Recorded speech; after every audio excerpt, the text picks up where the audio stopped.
yung nakakamiss yung ganitong luto. Kasi madalas sa probinsya lang namin siya natitikman. So, eto nga po, kasi may sukat kaming galing ng probinsya. So, eto, magluluto po kami ng tinolang native na manok. So, ayan po, actually pinakuluan ko siya sa uling. Yun nga po, para mas less sa gas, 'di ba? Kasi mahal ang gas ngayon. And yun nga po, mas masarap din po kasi, especially yung slowly cook ang nangyayari. Tsaka mas malasa po talaga siya, 'di ba? And then yun nga po, pati yung gulay galing din siya ng probinsya.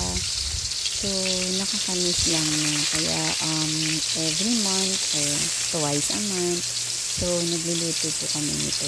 So, yan lang po. Thank you for watching. Have a nice day.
Hindi.